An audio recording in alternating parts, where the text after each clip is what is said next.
Last time, on Friday when we met, we looked at budget statement, I think until budget statement number 4.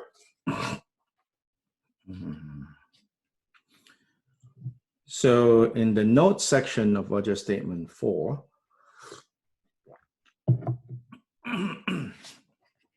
so first of all, budget statement 4, it says, the 3 turnings of the Wheel of Dharma show that the realizations of the retinues are dissimilar. So here, to reiterate or to remind everyone, the point being made here is that contrary to the understanding that the 3 Dharma wheels, the 3 turnings of the Dharma wheel, involved giving methods of arriving at 3 different destinations.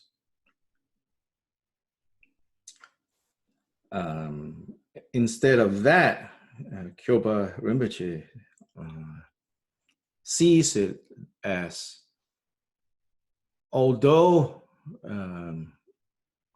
you can see that there are these divisions into the 3 turnings of the wheel, although you clearly find vocabulary like the lesser vehicle, the greater vehicle, you see vocabulary like the Shravaka Yana, Pratyeka Buddha Yana, and Bodhisattva Yana. So for example, like Lotus Sutra has these vocabulary. But like the Lotus Sutra, Kyoba Rinpoche will assert that the idea and the concept that the different yanas lead to different results is in fact just a skillful means of the Buddha, when in fact what's going on is that he is slowly leading all beings on whatever level that they are at. He is leading them to the one true result, which is the fruit of Buddha, the result of Buddha. So in that sense, Lotus Sutra says, in fact, there are no Shravaka Yana leading to the Shravaka result, Pratyeka Buddha Yana leading to the Pratyeka Buddha result, and Bodhisattva Yana leading to the Buddha result. In fact, all the yanas lead to the Buddha result. And so here, remembering that this chapter, all the statements in this chapter fall under the general heading of the turning of the Dharma wheel. So the statements in this chapter helps us understand the way Kyoba Rinpoche talks about the diversity and the differences of methods and teachings that the Buddha have given. And so one of the core ways in which Indian Buddhism, late Indian Buddhism, one of the core ways in which they related to all the different teachings that claim to have been taught by the Buddha. The way late Indian Buddhism, the device that late Indian Buddhism developed to deal with all these differences is to say that they were all in fact taught by the Buddha. So generally not rejecting this or that collection, but taking them all and saying that they were all taught by the Buddha. Nonetheless, there exist differences of opinions as to the relationship between one set of teachings and another set of teachings, and the relationship between those different teachings to possibly different final result, and which final result is better, which final result is more supreme, or which final result is more realistic, and so on and so forth. So for example, as a contrary to this view, and again here, I'm not interested in debating who is right or who is wrong. Now we're looking at the Gongchik, so primarily we adopt the viewpoint of Gongchik. As for you personally, whether you find this to be, how you want to take that to heart and become your way of viewing at everything else, that's entirely up to you. I have no interest beyond. If I'm presenting Gongchik, then I'm going to stand from the Gongchik's position as far as I can understand, and give Gongchik's position, and even Gongchik's position in relationship to other people's position. Then again, as I have said before, not my job to then present other people's logic. We simply don't have time to do all of this. Yeah. So if you want to, you then need to investigate what other people presented and the internal logic of how other people present their way of understanding. So I want to put, like, in contrast, not even in the Tibetan context, in contrast, generally speaking, Theravada Buddhism accepts that there are three possible fruits, as final results of your practice of the Dharma. So they say you can achieve the state of Arhat, what in Mahayana sources tends to call Shravaka. You can, or even in Pali sources, they talk about Savaka in Pali, Savaka Buddha, or Pacceka Buddha, or Sammasambuddha. As in they say there are three types of Buddhas. So there are the hearer Buddhas, meaning those who heard the Buddha and practice accordingly. There are the Pacceka Buddhas. These are the solitary or silent Buddhas. They don't teach. And then there is the Sammasambuddha. So in that system, they find that, no problem, that the final result could be these three different types of Buddhas, and also with clearly three different degrees of qualities. So they agree too that Sammasambuddha, like full Buddhas, have infinite qualities, the greatest of qualities. Whereas Pacceka Buddha, for example, they are silent Buddhists, so they don't teach others. And so within that system, they don't have a problem accepting that when beings are liberated, they can be liberated into clearly three levels. But they are equally liberated. But then within this equally liberated state, there are three levels. Mahayana and certain types of Mahayana, and then particularly the Mahayana that Kyopa Rinpoche clearly subscribes to, finds it that it doesn't make sense. That you can be equally liberated, but yet in the being equally liberated, you have different levels of perfection, so to say. So a particular type of Mahayana position, and the one that Kyopa Rinpoche clearly follows, is the one that says, if the Buddha spoke, or when, not if, because he did, when the Buddha spoke of Shravaka Yana leading to the Shravaka fruit, which is also liberation, when he spoke like that, he had a particular intention in speaking like that, but that is not the final word on that matter. That is not the final word on that matter. That in fact, it was a skillful way for the Buddha to gradually lead people upwards. So this statement here says, if there are differences within the so-called three turnings of the wheel, those differences merely reflect differences in the ability of the retinue, or the ability of the audience, or the ability of this intended audience to understand and to practice what was taught. So that's basically Vajra statement 1.4. Solbish gives us a general summary of, generally speaking, whenever they talk about the first turning of the wheel, the second turning of the wheel, the third turning of the wheel,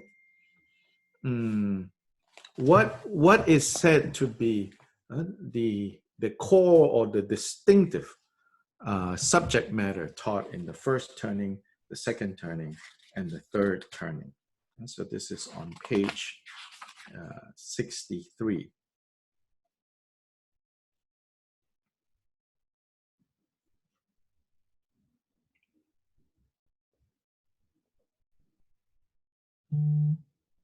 Then second turning of the wheel, third turning of the wheel. So that's sort of like a more general.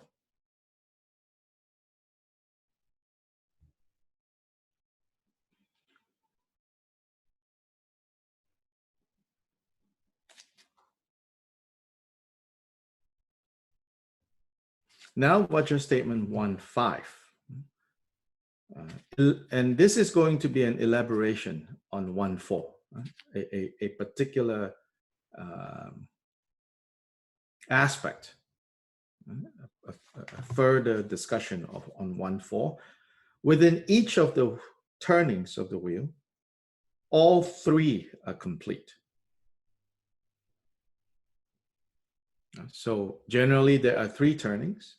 And so here it will even clarify further and said that, in fact, within each of the turning, the other two is included.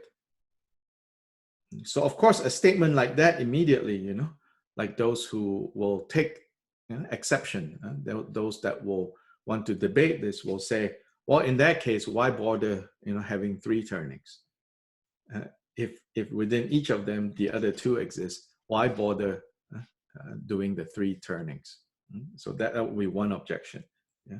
But anyway, this statement says, within each of the wheels of the teachings, all three are complete.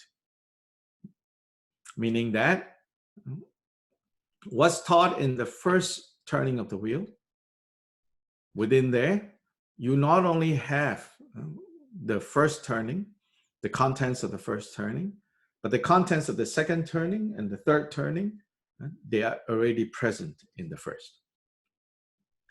So this is the most radical within the Tibetan context. This idea is very radical because generally within the Tibetan context, they will say, while the higher, which meaning the third, will contain the second and the first, and the second will contain the first, no way it can have the second and the third. If the first has what's in the second and the third, then the Buddha can just stop at the first. And you can say, well, logical, makes sense,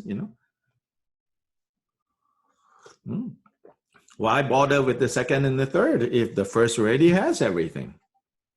And Kyilpa Rinpoche will say, yes, the first already has everything.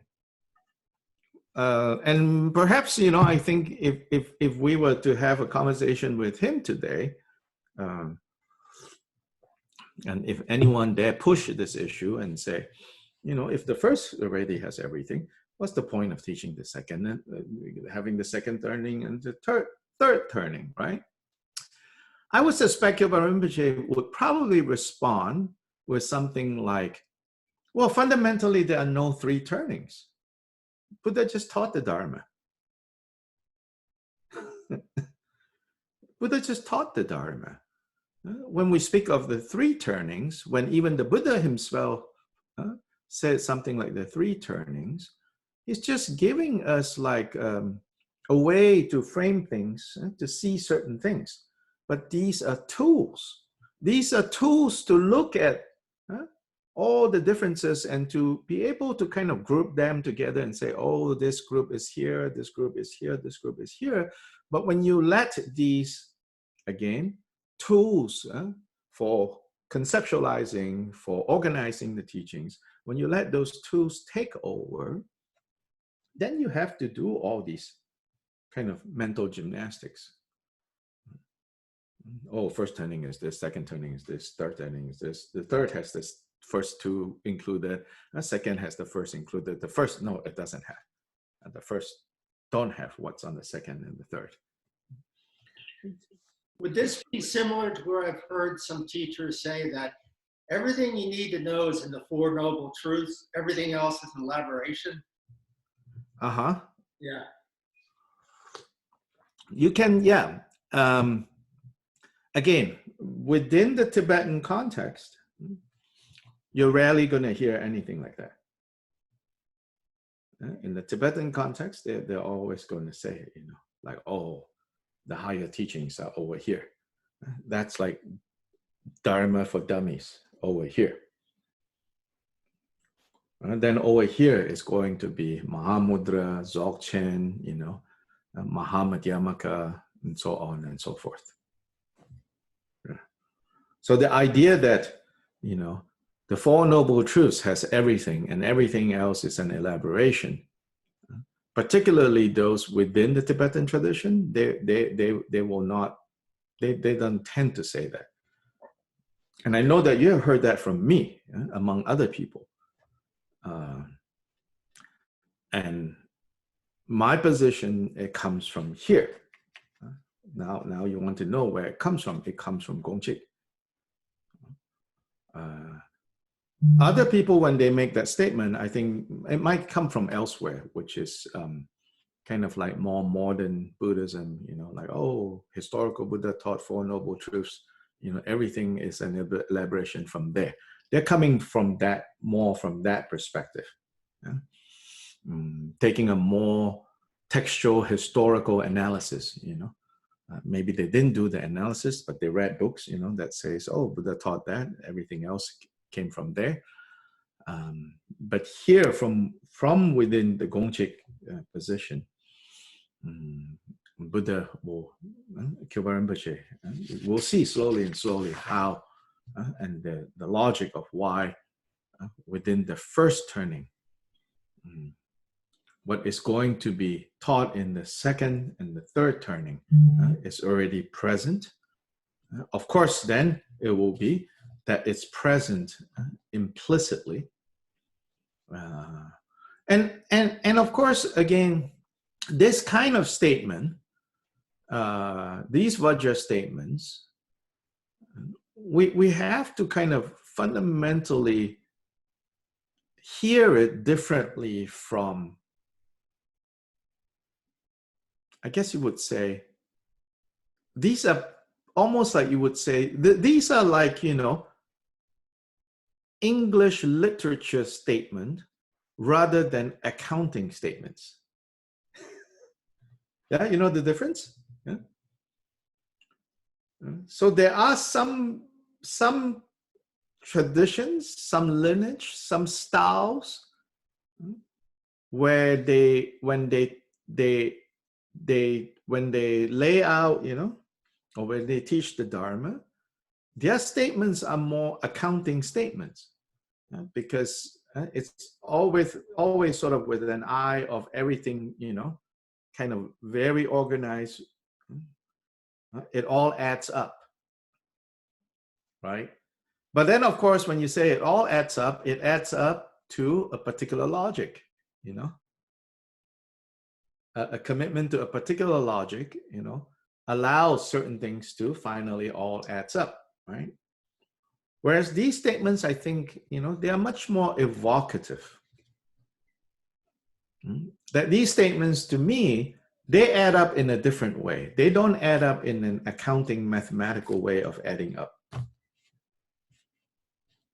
To me, they add up in the sense of experientially, you know, you're like, aha, okay, you know, they add up. They make sense. Yeah, not so much adding up in a kind of mathematical way of adding up. And again, you know, If you think, oh, therefore you're saying one way of adding up is better than another way of adding up. No, I'm saying you have to decide, what kind of adding up, works for you better when.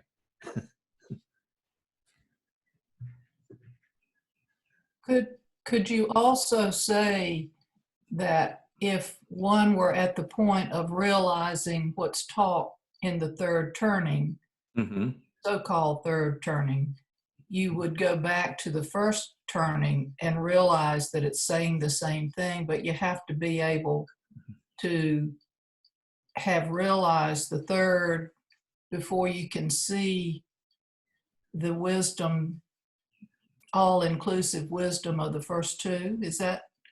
You could say that, sure, yeah. Yeah.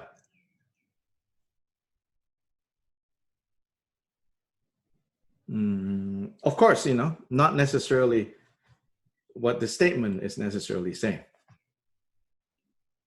Yeah, but by implication, it's like when you truly understand each of the dharmas, whether they are classified into the first, the second, or the third, you will see it's back to that one fundamental nature.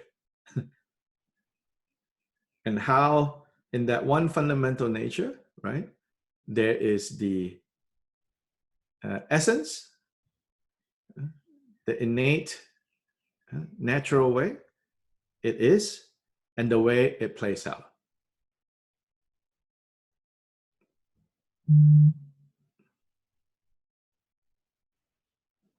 Which is the two, that two part that we found in the statement 1-1. Right? It's like Shiki Nelup, Bapki Nelup. Nelup, the natural abiding, or the innate state. Innate state. The innate state in its essence, and the innate state as it plays out. Shiki Nelup, Bapki Nelup. These two are the two aspects.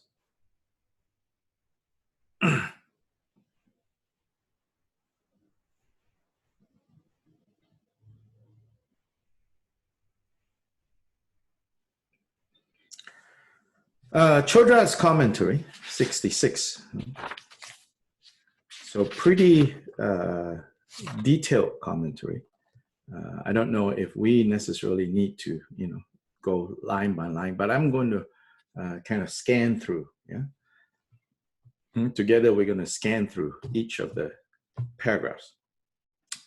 So within the first of the three turnings, the four truths, there are many presentations of the middle and final turning. And likewise, that is also true with the middle turning and the third turning. There are many presentations of the other two. Now, within the first turning, the four truths, in the context of teaching the Four Noble Truths, the Buddha taught cause, result, suffering, and the origin of suffering, or samsara, cause, result of the cessation and the path. So in other words, when the Buddha taught the Four Noble Truths, basically what he was teaching was cause and result. If you want to talk about the overarching, before you elaborate it into the Four Noble Truths, basically he taught about cause and result. Then First Noble Truth is the result, right? Second Noble Truth is the cause. The cause of samsara is the second Noble Truth. The result of samsara is the First Noble Truth. Do you understand that? Yes? Yes? Yes? Yes. Yes, yes. Yeah. And then the third and the fourth Noble Truth, again, is cause and result. Cause and result of nirvana. Right? Third noble truth is the result of the nirvana. Fourth noble truth is the cause of nirvana. So from that perspective, you can see, that this cause and result, which is so important to Kyoba Rinpoche's system, is shown how, in fact, the essence of the Four Noble Truths is cause and result. Cause and result of samsara, cause and result of nirvana. Okay, then within the middle wheel, where the absence of characteristics, where the absence of characteristics, which is, the teachings on emptiness, are taught, there are, concerning the origin of suffering, two topics.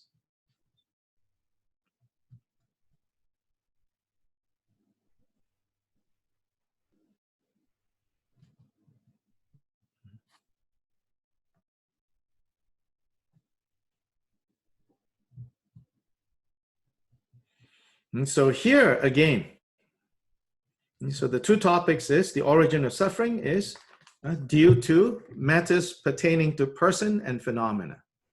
A person is the coarse basis of imputing I. Phenomena is the subtle basis of imputing I. Persons is the coarse basis of coming to the conclusion that I exist. Phenomena, which is the basic building blocks of experience, all the mental, emotional states that we have, they are the subtle basis of imputing I. And when I is imputed, that is the cause. That is the origin of suffering. To be proud on account of the qualities of one's mental continuum and to abuse those who are inexperienced in this origin of the self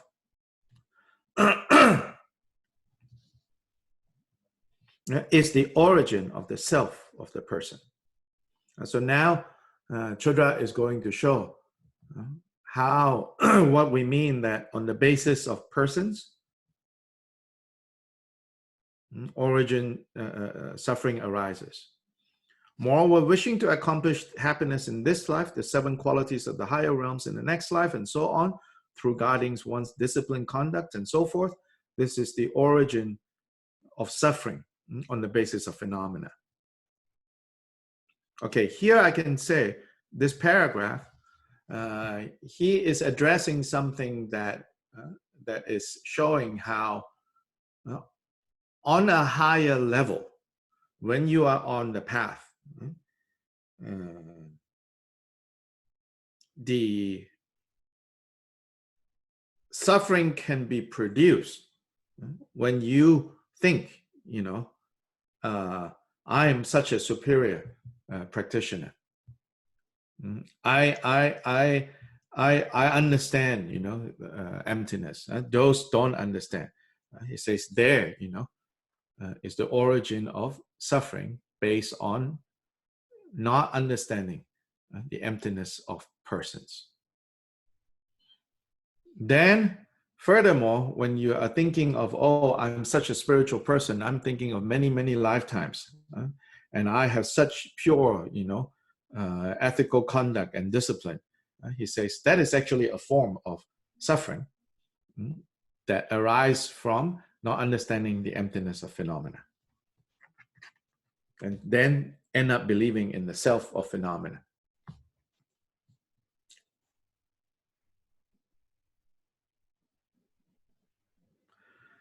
From the state of the non-duality of samsara and nirvana, where all phenomena are emptiness, arise cause and result as dependent origination.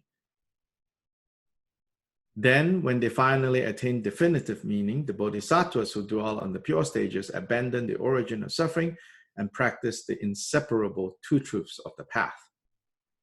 Thereby, the state of the 3 supreme jewels is accomplished within the single vehicle as permanent, stable, and peaceful, and the result, the measureless qualities of the Buddhakaya and Gnosis, is achieved.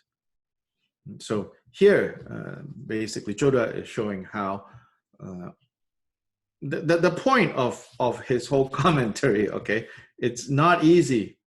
I'll tell you, it's not easy to kind of enjoy all the juicy bits that he's giving here, because you need to have pretty good understanding of like a lot of background information he's assuming that you have. Remember, he wasn't writing for us. Yeah, he's writing for, you know, his particular audience. But he's showing how each of the turning of the wheels, basically, he's showing from the point of saying that the first turning, which is teaching of the four truths, which can be summarized in the cause and effect of samsara and nirvana, how if you track this topic into the second turning, this is how it appears in the second turning. And then you go to the material of the third turning and you'll see how this is taught in the context of the third turning. So his point is, you see how in the very first turning of the wheel, that basic topic of cause and effect as it pertains to samsara and nirvana, this point exists in the second and the third. And in fact, in that way then, the first is the basis for the second and the third. And it contains the second and the third.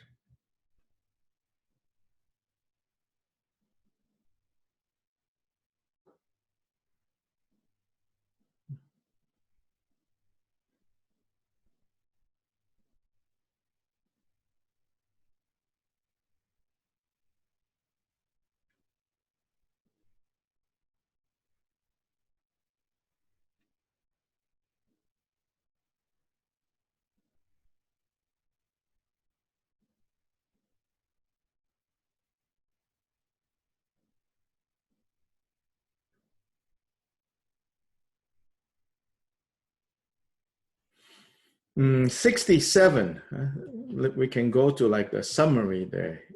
This is Chodra saying.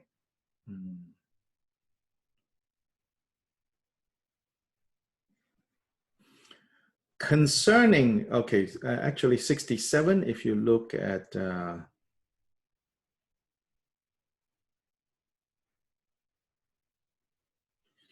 concerning that, if there is a teaching chiefly about cause and result, no matter whether the Buddha reveals a high or low aspect of his cause and result, that is a topic of the first turning. Any teaching that chiefly concerns the sphere of reality, emptiness, and the three gates of complete emancipation or liberation, it is then a topic of the middle wheel. Any teaching that chiefly concerns the result, the three kayas, the wheel of permanence, is a topic of the wheel of definitive meaning, which means the third turning. Now, the wheel of definitive meaning, I would say, is a expression that Chodra uses to refer to the third turning. I don't think Kyopa Rinpoche, necessarily uses this expression. This is again kind of later things being used because Chodra is talking to a particular audience that uses these terms. You have to remember, when this commentary goes in particular directions, you should not think, oh yeah, this is what Kyopa says. Kyopa Rinpoche may or may not say this. Right? This is 400 years later. And Rinzin Chodra is unpacking the statement. Then moreover, anything that teaches the ground that is to be purified, the consciousness of the five gates, five consciousnesses of the five gates, meaning the five sensory perception, that you can say is the first turning. Anything that chiefly teaches the mind consciousness is the middle turning. Anything that teaches the ground to be purified, namely the afflicted mind and the basic consciousness, That is the topic of the third turning. Furthermore, predominantly teaching the path of Shravakas and Pratika Buddhas is the first wheel. Predominantly teaching the sameness of samsara and nirvana is the middle wheel. Predominantly teaching the Buddha Kaya, the qualities of separation, is the final wheel. All of this is really Chodra, right? More Chodra than Kyoba Rinpoche. But it does reflect, you know, like 400 years later, 400 years after the Vajra statements, the state of what is being debated by people. So what Chodra is trying to do here is to say, yes, you know, these three turnings and all of that, we are not saying that everything is the same. He's trying to kind of defend the statement. Because meanwhile, there have been complaints, right? Like, the way you guys have all these statements, basically you're saying that everything is the same. Then what's the point of talking about anything? Yeah, valid, you could say that, because I think earlier on as we looked at this, somebody asked the question like, so in this case, it sounds like what, you know, quote unquote New Age people are saying, oh, everything is the same, do whatever you want, then what's the point? Yeah, I think it's a valid question. And even in, you know, Chodra's time, Kyopa Rinpoche's time, there are people with those concerns. Don't get me wrong, I think Kyopa Rinpoche is concerned about that too. And if you say to Kyopa Rinpoche, so that means what, everything is the same, then what's the need of learning all these things? He will say, no. I'm not saying everything is the same, even if, you know, this is called Gongchik. Of course, he never used that term, okay? This is Sherab Chungne. But he's saying that, you know, there is the fundamental nature, then there is the multiplicity and diversity. And what is the relation between the diversity and the fundamental nature? What is the best way of understanding that relationship? So here, Chodra is trying to show those who are criticizing the Gongchik system as simply saying everything is just the same, by showing how, no, those of us within this system of Gongchik, we understand that the first turning has certain characteristics, the second turning has certain characteristics, the third turning has certain characteristics. So here I would say this commentary, 66-67, is him showing and assuring the critiques, and maybe even more importantly, assuring those who are within the system but are reading the criticisms of other systems, from other traditions, and reassuring like our guys, like, no, we don't say that, because we know, you know, you can say, oh, this belongs here, this belongs here, this belongs here. But after understanding that, you also need to understand. Page 668.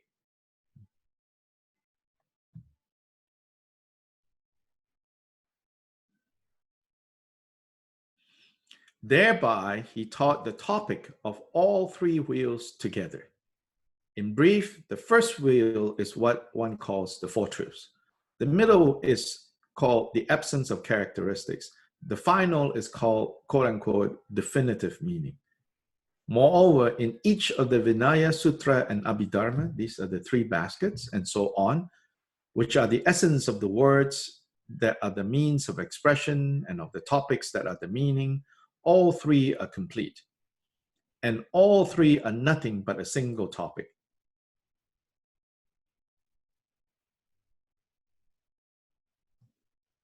In brief, further down, all the Dharma teachings, such as the three wheels, are the same in that they are in essence one, and they exist only in an admixture.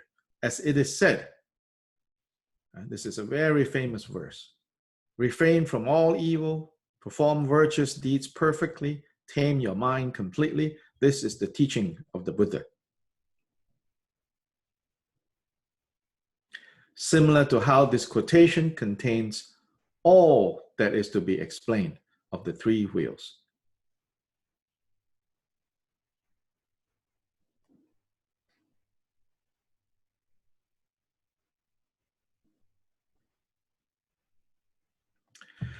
Sobish, his notes, very short.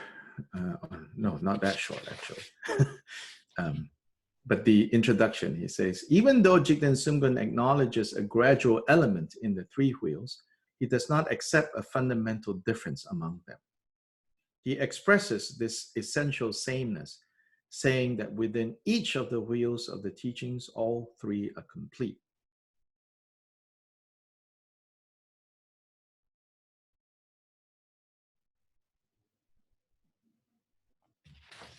Now, I will point out here, yeah, in my limited kind of ability to understand this, I will point out here that, to be fair, one could say, to Chodra, what you have done with your explanations here is you have shown primarily how what is taught in the first turning exists in the second and the third. Do you agree on that? That we can at least say that to him? Yes, what you have shown here, even without us like understanding everything he said, you get the gist that what he's trying to do. So even if you can say, I'm not sure he succeeded or not, but you can say what he tried to show is how the topic of the first turning, the Four Noble Truths, cause and effect, as it pertains to samsara and nirvana, he tries to show how in the second turning you see that, in the third turning you see that, right? So I think it's fair, for us to say or to note in our mind, yeah, you have tried to show that, and if I follow your argument, I might even agree, yes, you have proven this set, this problem set, so to say, you have proven it. But what you have not proven is necessarily, what you have not proven is how the second, the teachings of the second turning can be found in the first or the third, or the teachings of the third turning can be found in the second and the first. You know what I'm saying? Yes? Yes, to be really objective, right? It's like he has only shown how the first exists in the second and the third.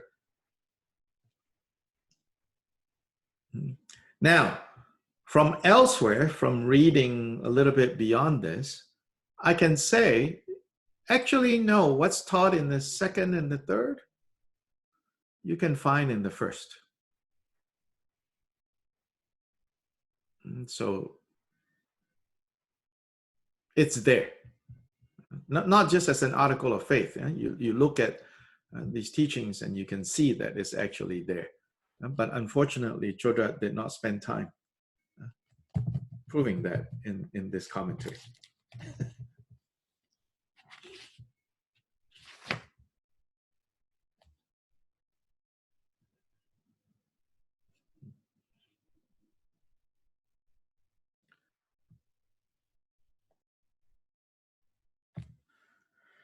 One six, it's in a way, again, yes, he's elaborating, but here almost you could say that this statement fine-tunes the last two statements. If 1.4 is a general overview, 1.5 takes it in a particular direction, 1.6 is a more careful statement, which is the seeds of each of the later wheels of Dharma exist in each of the earlier ones. Here, it is basically addressing the question of, so in terms of the progression from the first to the second and the third, what is the relationship? What is their respective relationship? So the general viewpoint on the first is people claim that although there may exist in that way a connection in the meaning between these three turnings, the connection is sort of unclear, it's sort of vague. But here Kyöpa Rinpoche says, no, no, no, it's not actually vague. It's quite clear, and what you can clearly see is that the seeds, sort of like the first wheel already anticipates what will be taught in the second wheel, and the second wheel already anticipates what will be revealed or taught in the third wheel, in the third turning of the wheel.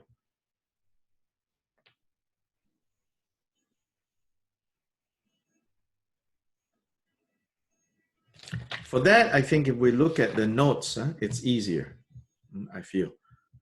Sobish does a good job, explaining this. So he says, all three wheels have a single topic. That's a basic, right, Gongchik statement. And this single topic in this context is the profound peace free from proliferation, taught through each single teaching, because Buddha Gnosis possesses the excellence of all aspects. It is from this seed that all the teachings of the three wheels arise. According to the Rinjangma and the Dorshema, the later wheels are in this respect nothing but a further clarification of the former. They do not teach a dharma that is a transformation or a contradiction of the former.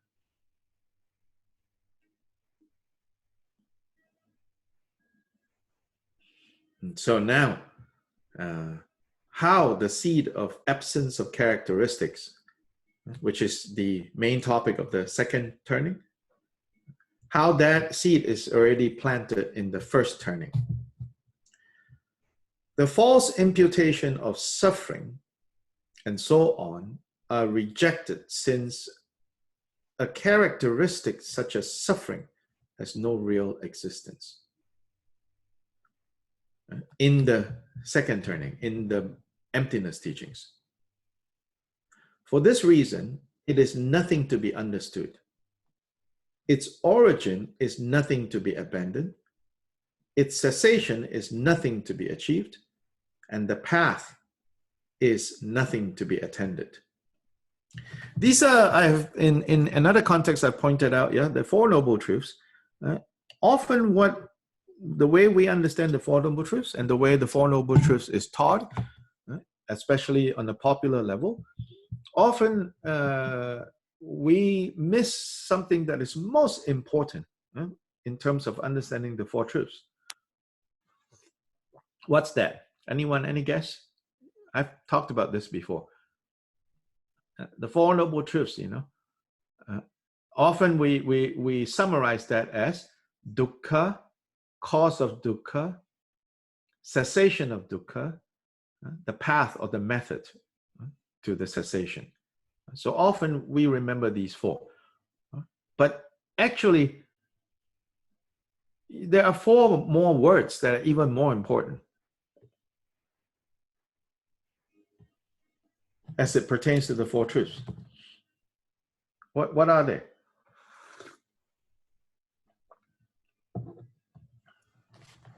The respective experiences of each. So the truth. What do you mean by experiences? Like in that these aren't just kind of like empty notions, but they're things for us to experience and see clearly and bring into our No, something more specific. So then say four words. Yeah, so to like realize or to see clearly truth of dukkha. To be understood. So four verbs, not just experience, not just seeing, all four. The first one, to understand. The second one, to abandon. The third one, to achieve. The fourth one, to attend to. That means to cultivate. These are the four verbs. Each of the truths has a particular verb. And if we don't remember the verb, if we misapply the verb, also mistake. So most of us, what we do is we believe in these four truths. Yeah, there's some benefit in believing in the four truths. We use one verb for all four. I believe there is dukkha. I believe dukkha has a cause. I believe dukkha has an end. I believe dukkha, there is a path to end dukkha. On a good day, we say, I believe this four. When things don't go well, we say, I don't believe. And then when things go really wrong, you're like, this is all nonsense. I wasted my 5-10 years on this Buddhist stuff. Because something has happened, in your Dharma center, in your guru's affairs, whatever, then all finished. But the four truths comes with four important verbs. With regards to the first noble truth, you have to understand, you have to recognize. With regards to the second noble truth, you have to abandon, you have to be done with. With regards to the third noble truth, you have to realize, you have to experience.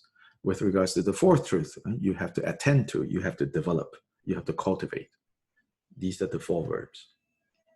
Now he's showing how in the second turning, where the topic is no, no, no, right? Like Heart Sutra is a classic example of the second turning.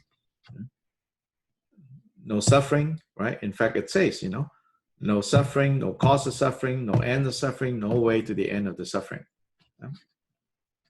And here, more specifically, Chodrat uses this, and Sobish is explaining here, for this reason, it is nothing to be understood, nothing to be abandoned, nothing to be achieved, and nothing to be attended to. Why? But how is this taught in the first wheel? The third round of the teaching of the four truths comprised in the statement, finally, I discovered that I had fully understood the truth of suffering, had abandoned the origin of suffering, had realized the cessations of suffering, and had practiced the path. The Buddha proclaims here that for him, suffering, its origin, its cessation, and the path of abandoning it are not to be understood, abandoned, achieved, and attended anymore, as he has now achieved liberation. And he says that Chodrat's commentary uses this statement to show that the Buddha, although on one level he is saying, because I have already done this, there is nothing else to do, which is the explicit meaning, right, of this quote. Finally, I discovered that I have fully understood. I have fully understood suffering. I've abandoned the origin of suffering. I've realized the cessation of suffering, and I have developed, I have practiced, I've attended to the path. The explicit meaning of this is the Buddha declaring, I have done all of this. I don't need to do it anymore. But according to our commentary, the hidden meaning of this is that not just that the Buddha or Siddhartha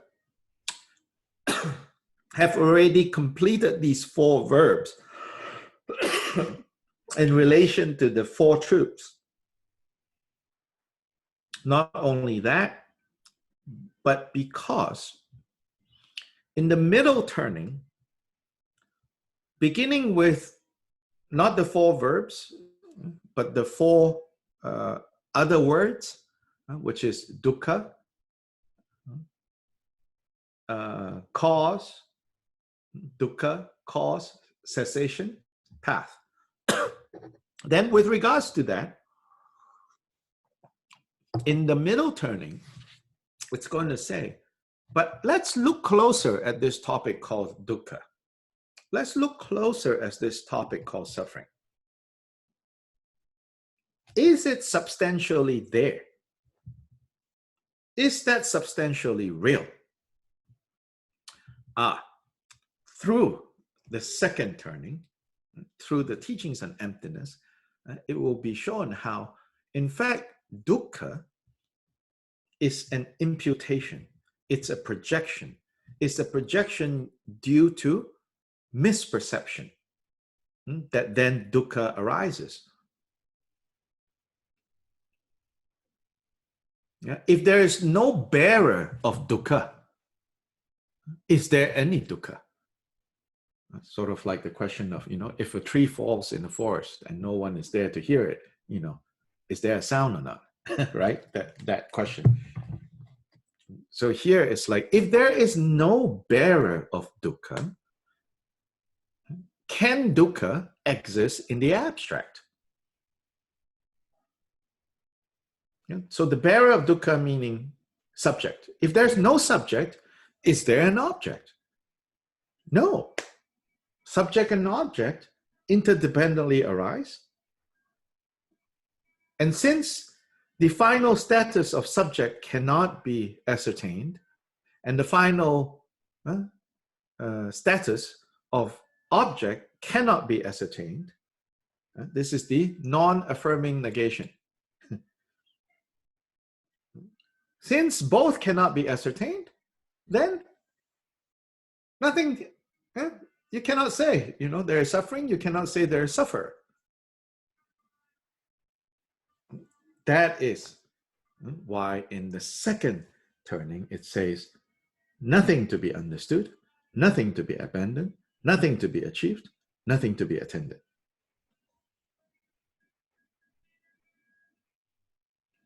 Follow?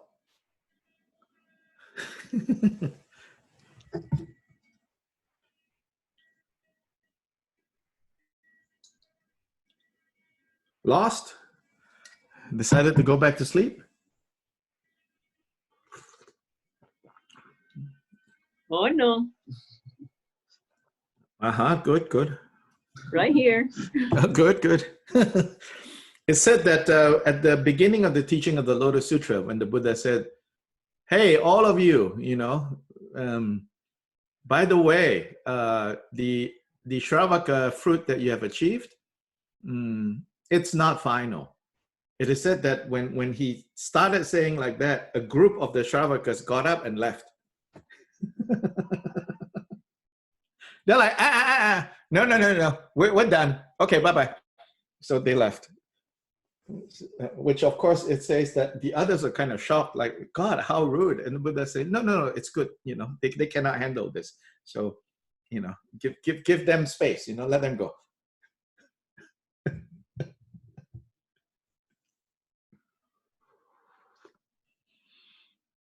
So one of the things that I'm hearing from what you're saying is that as you progress, there are almost like different layers, or yes, different layers, correct. Understandings of the Four Noble Truths. So these are like dynamic. Yes. Yes. Yes. Yeah. And when so you can just like dwell on, so to say, right, the Four Noble Truths, which according to classification belongs to the first turning. But when you begin to uncover these layers of the Four Noble Truths, even though, right, the topic that you are focused on is called the first turning, the real level that you are at is at the second turning or the third turning. And that's more important to Kyopo Rinpoche. Not the superficial classification of teachings and techniques. Oh, this is Vajrayana. Oh, this is Mahayana. This is Hinayana. Oh, because you are now, ringing the bell and twirling the Vajra, oh, you are Vajrayana practitioner. It's like, no. That's not what makes you a Vajrayana practitioner. It's your realization.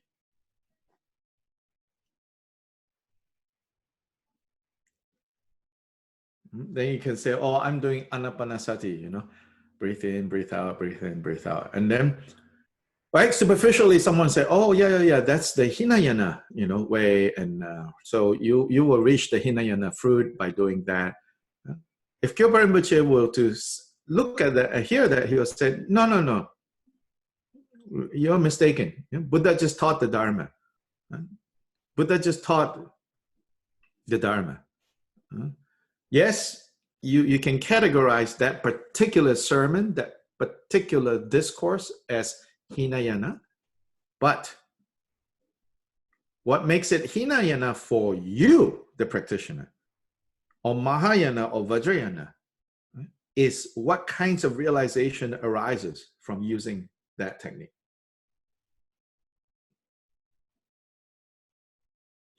That's more important. It's basically what he's saying.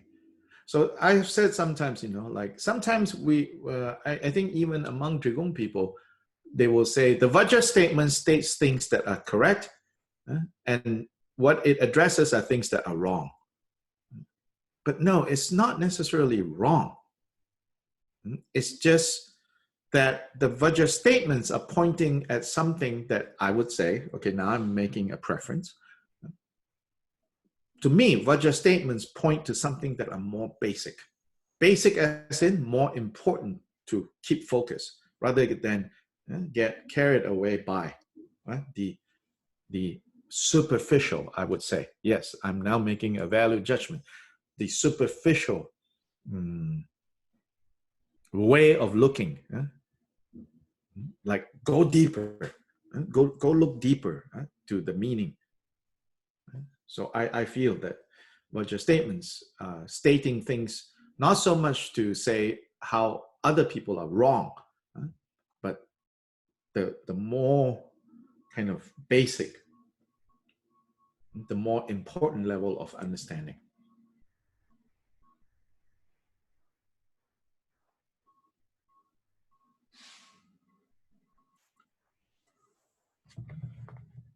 Is that what Kyopo Rinpoche means when he says that all of the three levels are present in the Shravakayana? That if you look deeper into those teachings, then present there are the higher levels?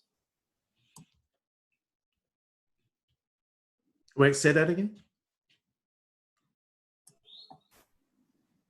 This notion that all three levels are present in just the Hinayana teachings, is it that if you look deep into those teachings, then present are all the others, or something more? Yeah, you could say that. I think that's what we've been looking at, right? I guess I'm trying to see if there's something else you're really asking there. Or maybe not. But if that's all you're asking, if it's is this a affirming statement or non-affirming negation? Yeah, are you implying anything else in that question or no? Or do you know if you're implying anything else in that statement or not? When a statement seems obvious, that's when I am suspicious. Like, wait, no, maybe you're asking something else.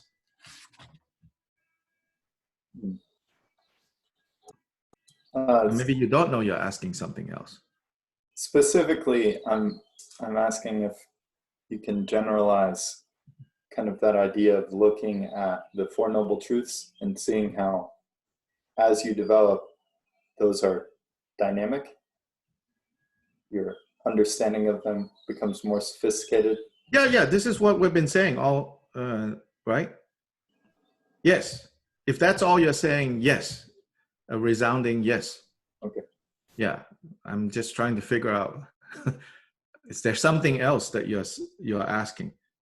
But if not, yeah, this is what we've been looking at. This is what it's been saying, But the point here is that it's not just about the first turning. The second turning, it says, has the first and the third. The third has the first and the second. And then in a more chronological way, which is 1/6, it's saying the seeds of the next one is found in the preceding one.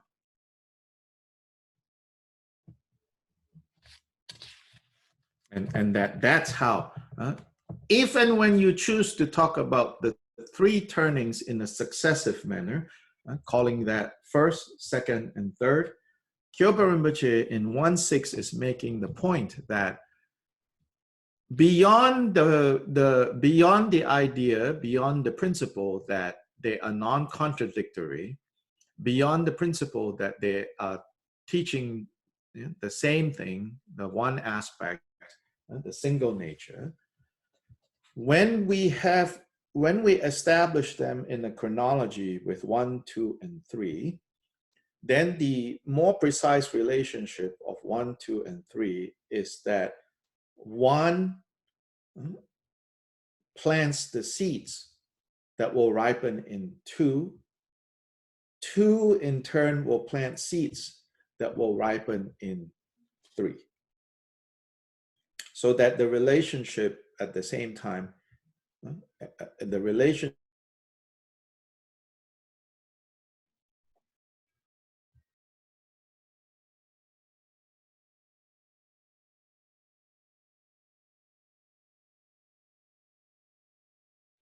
the statement of 1, 4, or to fine tune 1, 4, and even 1, 3, and 1, 2, is to qualify it by, because 1, 2, especially 1, 2, and 1, 3 might give the impression, again, back to the thing of like, oh, it's all the same. It's just one thing. 1, 6 to me is to say, but nonetheless, when we say first, second, and third, there's a value in talking about first, second, and third. And then when we want to talk about first, second, and third as a chronology, then the relationship is in the first, the seeds for what will be taught explicitly. So first of all, 1, 2, 3 basically contains everything, whether you're in 1, you're in 2, or you're in 3, or whether you are dealing with material that came from the first turning, or material that came from the second turning, and material that came from the third turning, as Judy earlier asked this or clarified this. In fact, you won't really see this clearly until you really understand, say, the third. Then you will look at 1 with, like, fresh eyes, almost like, oh, wow. In fact, it's already in the first. And that comes from realization, not just a concept. So yes, so that point. But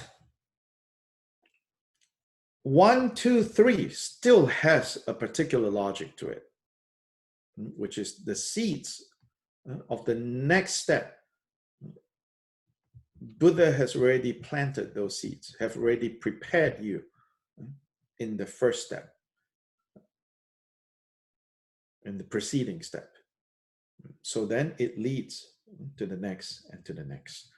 And so for that, you can say, beyond the context of the 3 turnings, whenever they talk about a succession of steps, understand how in the current step that you are in, things are put in place so that you can take the next step. And in the next step, things are put in place so that you can go on the next step, and the next step, and the next step.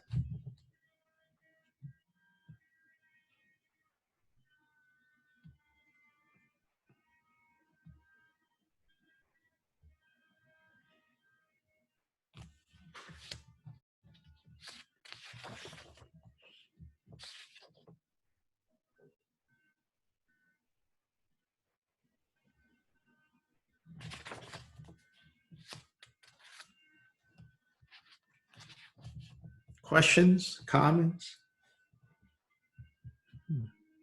Other questions, comments? I have a question. Yes. I get that within the first and the second turning, we're talking about difference between actions and things in terms of language, verbs and nouns. Yeah, but specific verbs, specific nouns, okay? Not a general principle of verbs and nouns, okay? Yeah, so I got it mixed up. In the first turning, is it verbs? No. First turning. Okay, so first turning, verbs and nouns are given. Yeah, 4 nouns: dukkha, samudaya, nirodha, marga in Sanskrit, to be fancy, or suffering, cause of, cessation of, and path or method. So those are the 4 nouns.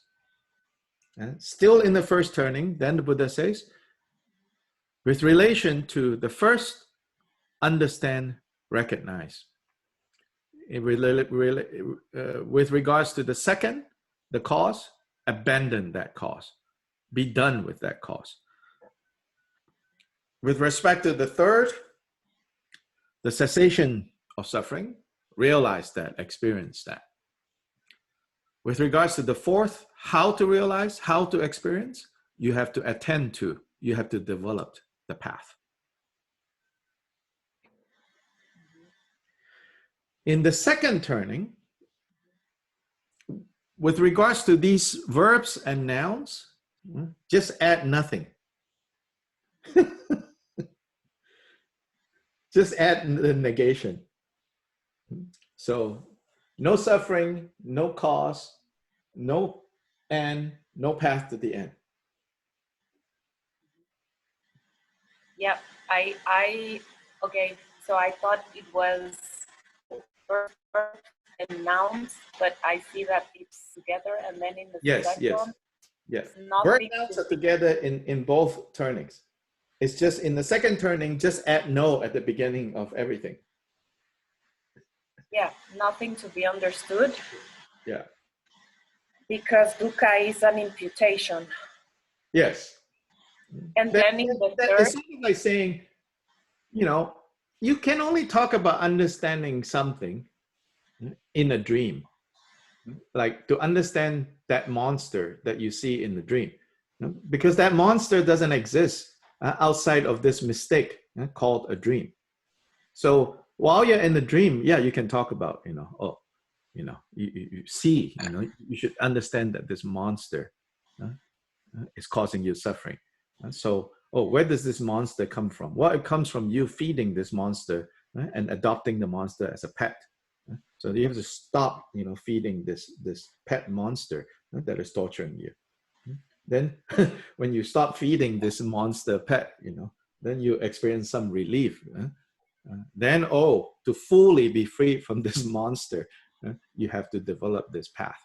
So they say, well, when you're in a dream, that's a reasonable approach.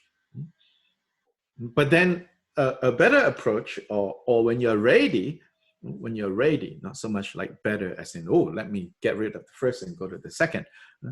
But when you see this more and more and more and more, then after a while you go, wait a minute. I think there is something else going on, which is, I think this is a movie set. What's that movie?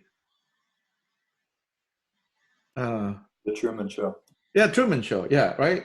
After a while, right? So the first step, right, in the Truman Show is like how to, while in this set, manage suffering. But after a while, right, you're like, wait a minute. Is this a movie set? Is this a dream? Right? Then when you wake up from like, oh my God, this is a movie set, this is a dream, then like whether it's monster, whether it's your wife, whether it's your, you're like, all those are just part of a movie set. I'm checking out, you found the door and then you get out. So. okay, and the third? The third, we didn't discuss, here, you have to look at that, how the third, the same 4 is,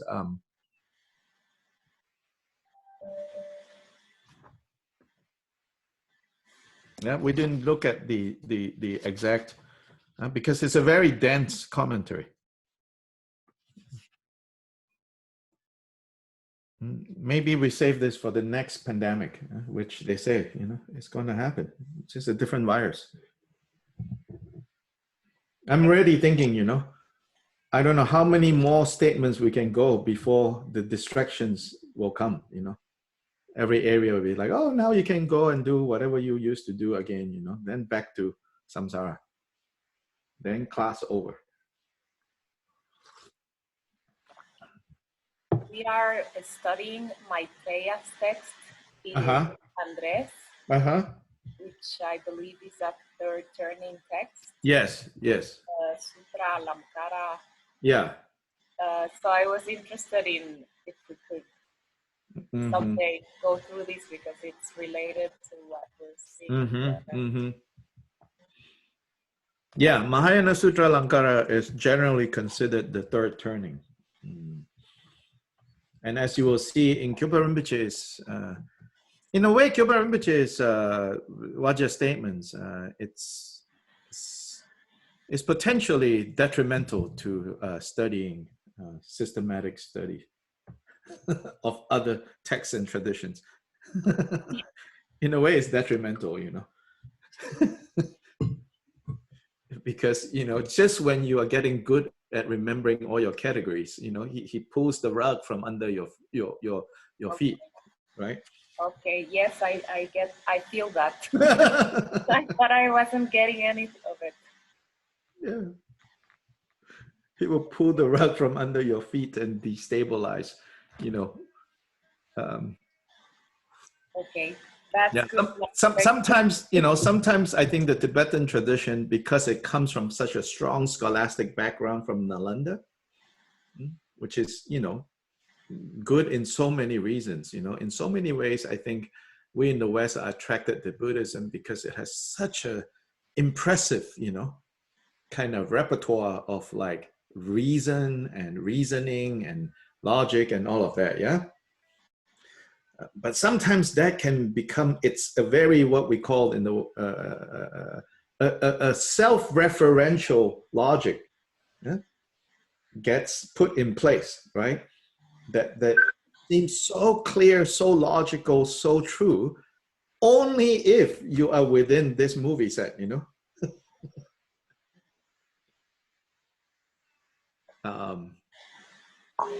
And then something might happen where everything just collapses. So that's a little dangerous too. Some of you know this Buddhist teacher called Stephen Bachelor. Have you heard of this name? Stephen Bachelor?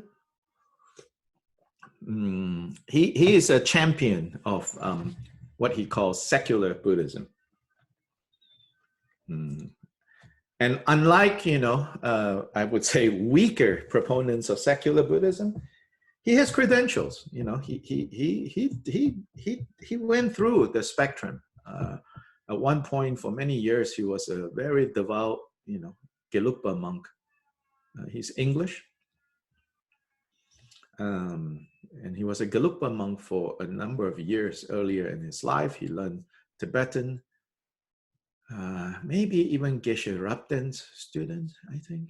I'm not sure his pedigree, so to say. And he translated, for example, Bodhicayyavatara from the Tibetan into English, one of the earliest translations, still very good translation.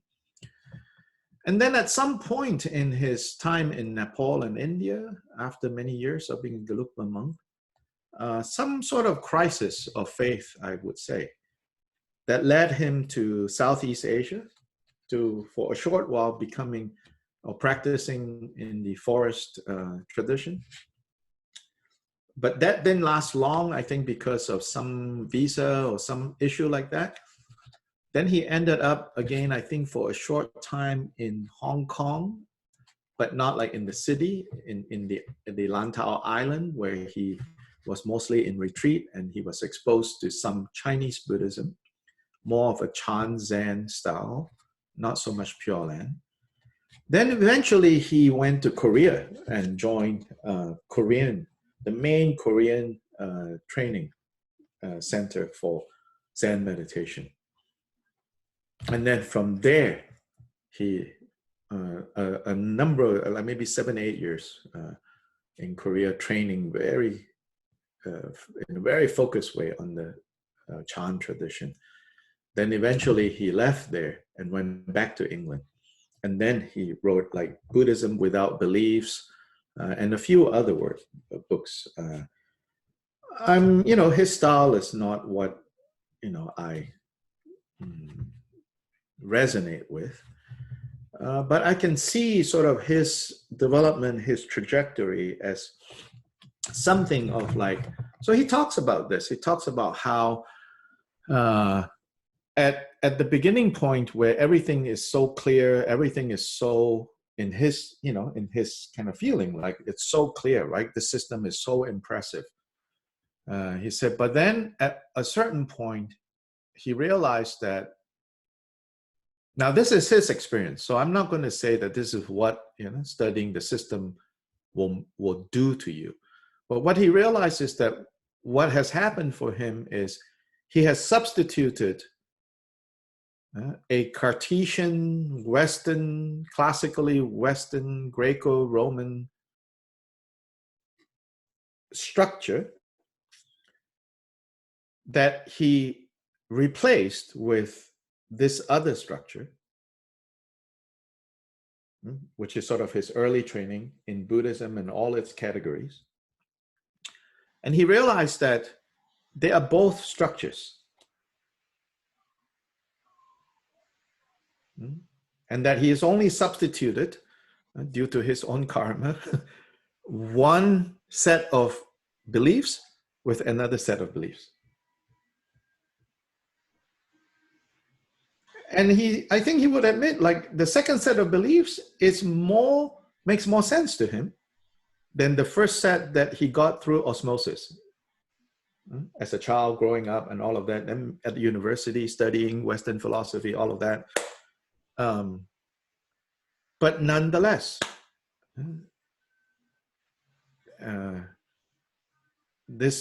he has substituted one structure with another structure.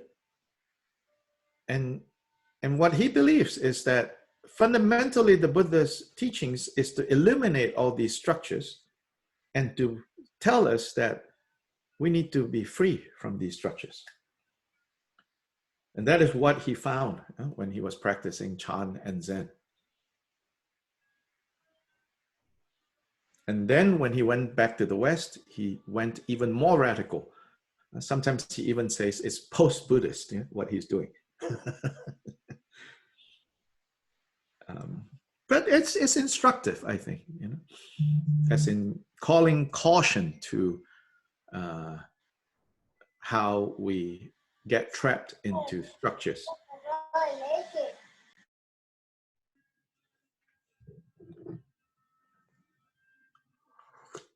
But you cannot really appreciate being free of structures unless you have explored the structure that you are in. Unless you have clearly seen, the mechanics of the structure that you are currently in. Is not the third turning basically saying get rid of structures? Second turning, actually. Second turning. Yeah, the Madhyamaka. No. So how is what he is saying different from? It's not different, but in the lived experience of the tradition, it's a lot of structure.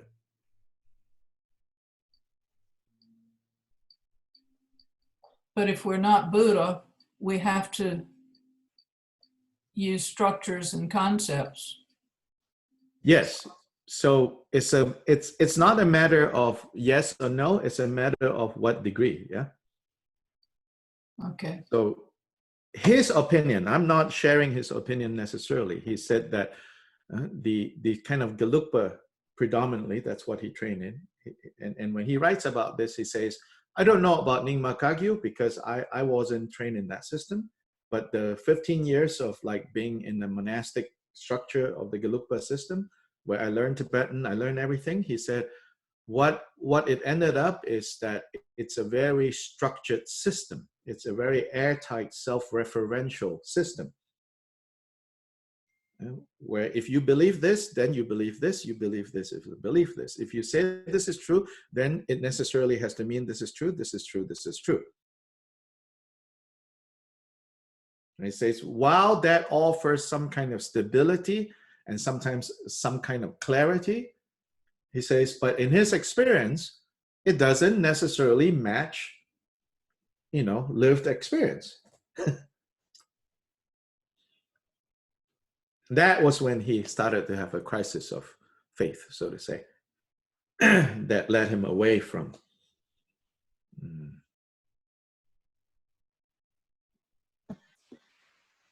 I think there is something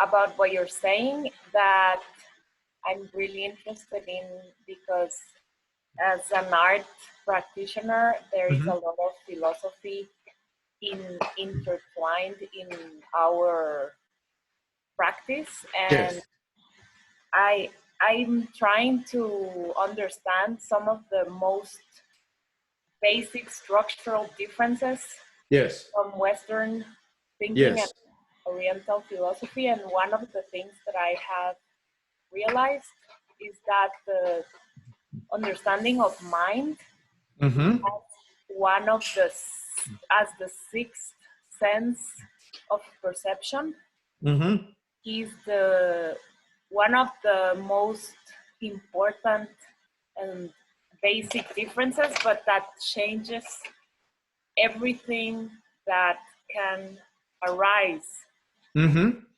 So in a way, what this person you mentioned is Stephen Bachelor, right?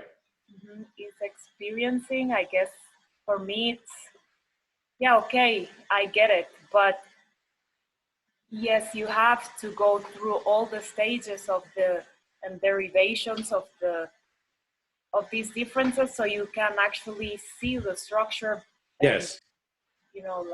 Yes. be inside of it and then empty it. Right. Yeah. So in a way, I my response to some degree to him is that if you did not go through this, would you arrive here? Yeah. So maybe it's necessary that he had to go through with his own experience, Yeah.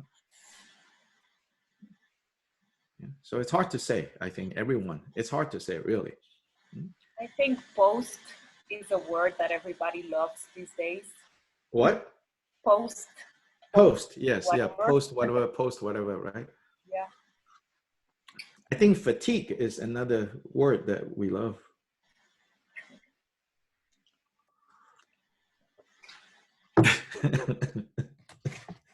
Zoom fatigue.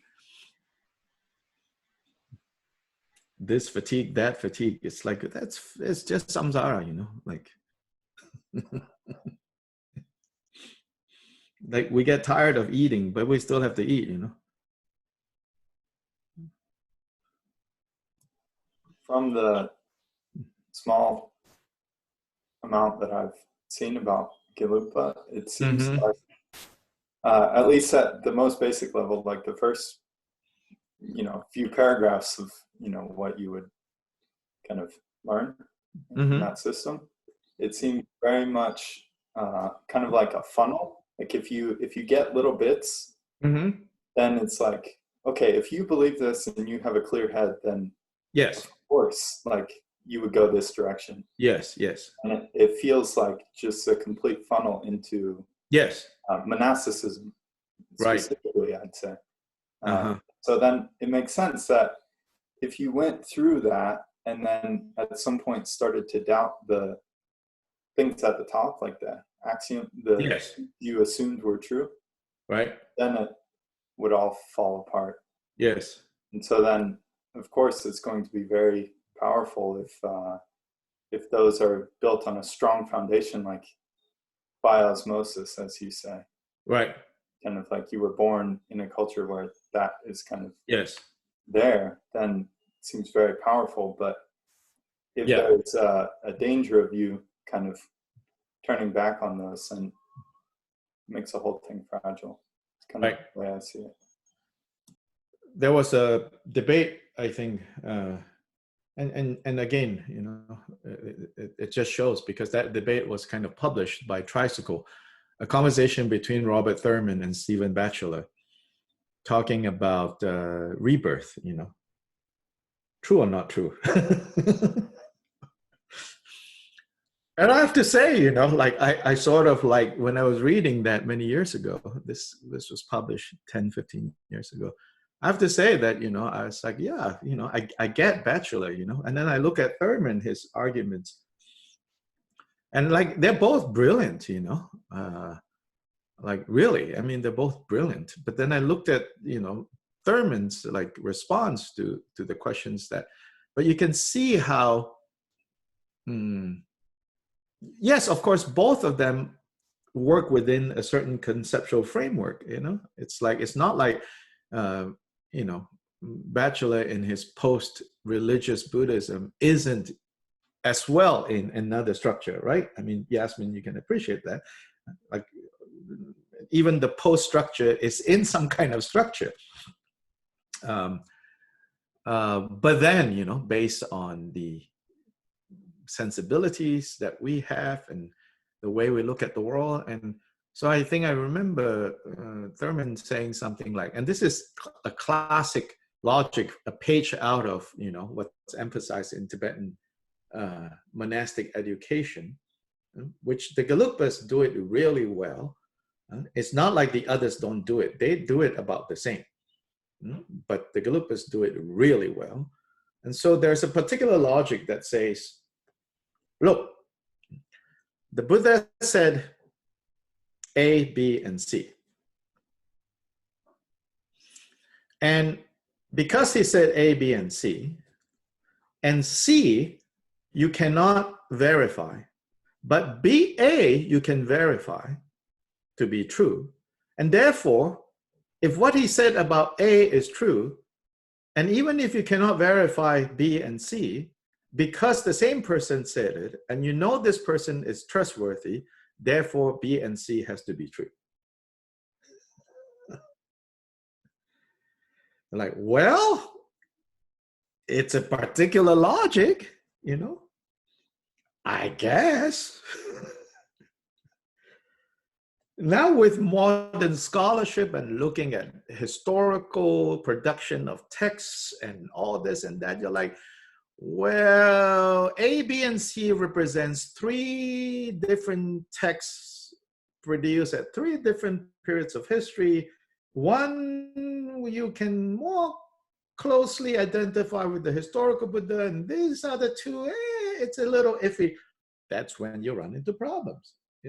Yeah, even if the principle of if a trustworthy person says something because of a history of being trustworthy, therefore it's reasonable for you to trust what he's saying about other things that you cannot verify. Yeah, that logic, I can subscribe. But you run into a problem when you're like, but how do I know if Nathan really said D? That's when you'll run into problems in that kind of self-referential logic. Which is only problematic if that's a question you're going to ask, right? Yeah. And if you're never going to ask it, then it's not a problem, you know. But now, of course, you know, we are exposed to all kinds of questions. Yeah.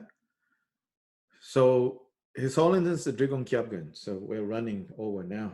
So to not summarize, to kind of cap this discussion, His Holiness the Drigong Kyabgun, a couple of years back, he was the chief guest at the graduation ceremony for the graduation of like the equivalent of basically geishas at the Tibetan monastic school called the Central Tibetan Higher Institute or something like that. They have branches all over India now. The main one is in Varanasi, or rather in Sarnath. But they have branches. So this is the branch in Ladakh. A lot of students, monastic. So basically training to be geishas, training to be kempo, but it's rather than one that is housed in the respective monasteries with their own monastery curriculum. This is sort of like a college model that combines, basically the content and the way that it's studied is very traditional, but the environment is more of a modern college. But anyway, they invited him to be the chief guest at this graduation ceremony, where they have completed, 15 years or 9 years of studying all these texts, and then lots of debate, So he said to the people who invited him, you really want me to say something? They're like, yeah, please say something. It's like, well, you might not like what I have to say. So then they thought, maybe he's just being polite, So he went and he said, yeah, basically the gist of what he said was like, he's like, this is really good. Yeah, you all have studied all of this, and a lot of this is a study of debate. It's like tenet systems. They call it tenet systems, which is that within the Buddhists, according to this, there are 4 major systems. We're not even talking about Kagyu Nyingma. No, that's like too far down the road. This is about how Buddha's teachings, they say you have the Sautrantika, Vaibhashika, Madhyamaka, Sautrantika, Vaibhashika, Chittamatra, and Madhyamaka. These are the 4 main, they say, philosophical traditions, and it's meant as a hierarchy. The lowest view is the Sautrantika, then the Vaibhashika, then the Chittamatra, then Madhyamaka. Then there are, of course, subdivisions to each of them. The lowest of the low is this, this, and that. Then next is this, this, and that. Then this, and that. Then in Madhyamaka, there is consequentialist and autonomist, translated as prasangika, swatantrika, this and that. And so much of classical education for Tibetan monks, and now nuns as well, is the studying of all these systems and the refutation and the debating of these systems. Now, of course, before you can refute and debate, you have to learn the categories. So a lot of time is also learned in learning all the categories. So His Holiness said, I can see, in the debates that you all really get this material. You are really doing well. So I congratulate you for all of this. Then this is where the part where, they didn't expect him. He said, however, you should also know, that what you have become so expert at debating and refuting, the people that you debate and you refute, those positions, basically, they don't exist anymore today.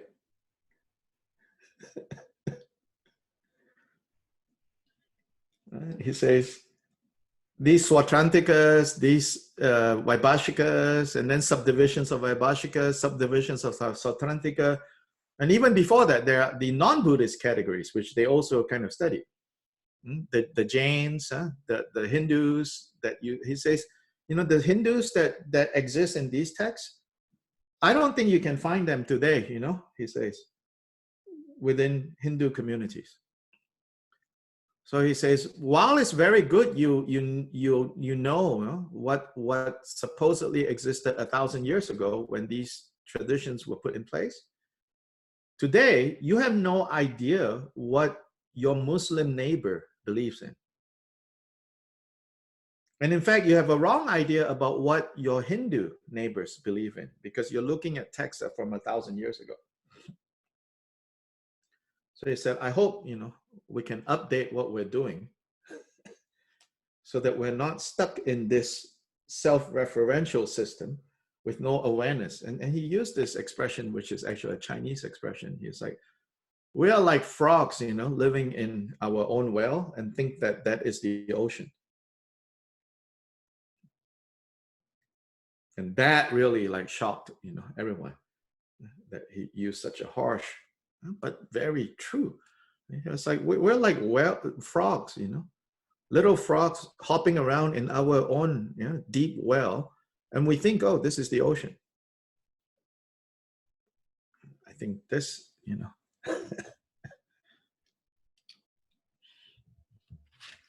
Anyway.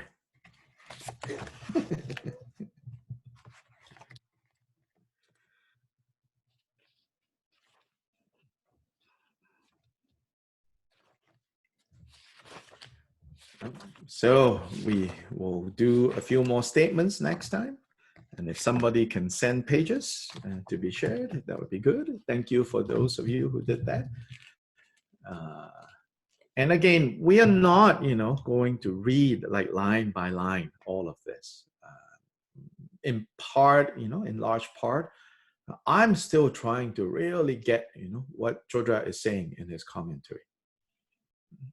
And then the other part is, you know, we want to do enough statements so that when we have, you know, our old distractions come back, we can at least say during this time, you know, we have a pretty good view of what the Gongchik is teaching. Because I don't think we have. Also on some level, I'm hoping we're not like in this retreat for so long that we can finish this whole thing. But take time, you know, don't rush either. But don't get too lost in those sections, you know, that it's too, you know, kind of headache. Just move on. As I shared, you know, Dalai Lama said, you know, in Tibetan we have a saying, when you're studying a text, when you're commenting on the text, you should do it like an old man eating. Have you heard this before? Do you remember? You got to do it like an old man eating. And he says, so how does an old man eat? How does an old person eat? So an old person, you know, the teeth not very good. He says, when he gets, you know, a piece of meat that is soft, then he chews and he chews and he chews and he chews. That is how, you know, he says an old person should eat. When you get a piece of meat, then you can really chew. Then you should enjoy it. You chew on it, you chew on it, you chew on it, and chew on it. Then when you get a piece that is really hard, just swallow, he says. Because if you try to chew, it'll hurt your gums, it'll hurt your teeth, it'll bleed, and you know, like don't even try. It says, you know, when you get a piece that's really hard. So he says, you know, same, you know, this is how we should study the text or comment on the text, you know. When it's really hard, just swallow and move on, he says.